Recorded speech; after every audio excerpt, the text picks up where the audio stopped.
is Donald Trump taking the world into a trade war? I want to come to you, Andrew Latham, there in the United States. Is this something that the U.S. is prepared for? You just heard from Casey Singh the concerns that, are being expressed in America itself, that this could set off an inflationary spiral. So there's one thing of taking the world into some kind of trade war, but on the other side, is he going to be able to handle the domestic fallout, or is he determined to push the world into this global trade war? Well, we can frame it, if you like, as initiating a global trade war. I don't think that's helpful. I think, to be charitable to President Trump, what he's really instinctively grappling with is how, in this post-Cold War, post-unipolar moment, and your previous guest made references to this. This is not 1990, 1991. This is 2025. And I think Trump is trying to grapple with, where does the United States fit? It no longer accounts, as it did in 1945, for 25% of the goods and services produced on the planet. It's now less than China. It's now just in the middle, and it doesn't get to write the rules, it doesn't get to establish the norms, and it doesn't get to build the institutions anymore.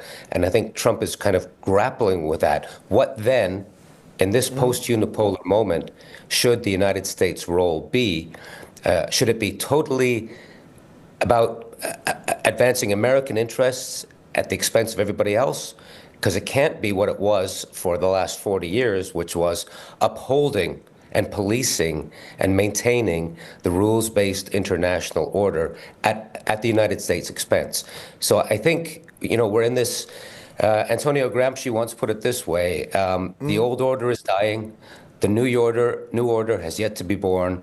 We're in a time of monsters, by which he meant Frankensteinish things. That's where we are today.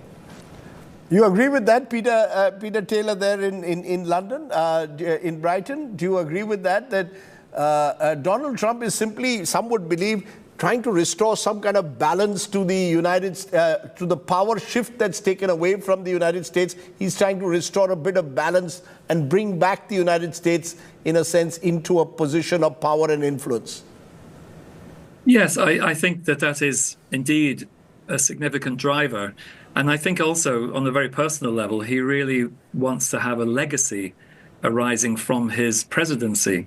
So a sort of reset of the United States' position and role in the world in relation to the rest of the world is something I think that he would really like to see achieved within this term, which might, of course, extend to a third term if he's able to be persuasive about that.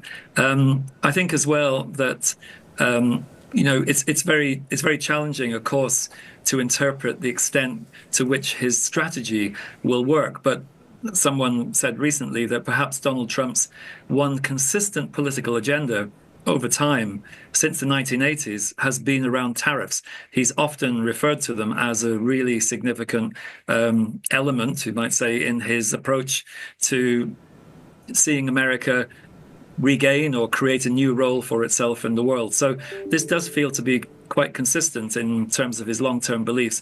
Perhaps other views have changed considerably over time and probably still will, but this feels to have been a fairly consistent part of his approach. So I think what's going to be very interesting is to see the outcome, both in the short and the midterm, to these measures, and then to see how he will react to that.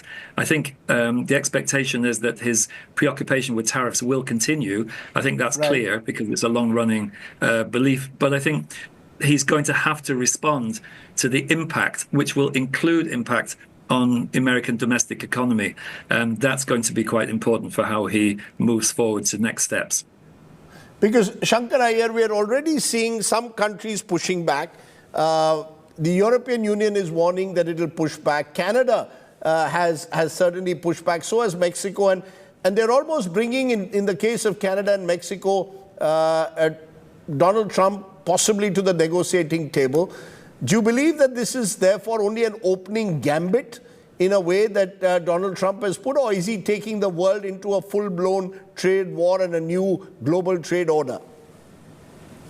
We must all be charitable to the unfortunate souls who have notions. So let's say that he has a good idea. What does Donald Trump's agenda say? He sees tariffs as a way to increase the income of the US, use that income to retire debt, bring down deficit, onshore industrialization, onshore manufacturing, make his people rich, pay for the tax and jobs cut that he had. Now, each of these objectives is contradicting the other objective. So I don't know which school of economics allows these notions to prevail, but it must be said that he has a mandate. It is not that he woke up yesterday and decided. He campaigned on this. He won the election on it. So blame it.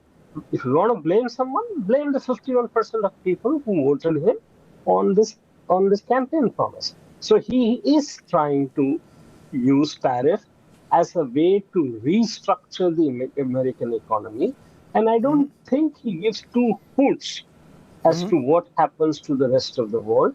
What he must be worried or should be worried about is what it is doing to his own economy. You just have to look at the list of companies. No, that's my question. But cash. that's my question. That's my question. Is he looking at what impact it's going to have? You know, he talks the language of America first, and yet perhaps the immediate blowback, as you said even earlier when you made your opening statement, could be within the United States itself. We've seen the markets getting spooked, the fears of inflation. Goldman Sachs talking about a 40% chance of inflation, 40 to 50%. So is Donald Trump gambling? Well, it's a gambit for sure. So here's how one would look at it. I mean, what is at stake here? The 401ks, retirement funds of people. He had promised to bring down inflation. All leaders, Rajdeep, are the sum of what the sentiments of their followers. So Donald Trump is no different. Authoritarian people are similar. I think the same people, when they see the prices going up, when they see inflation picking up, when they see people losing jobs, when they see their retirement benefits going down, they will respond to the political leadership. Donald Trump may want to do a foxtrot at that time or a tango. We don't know. Well, we don't know what Donald Trump will do next, which is part of the problem.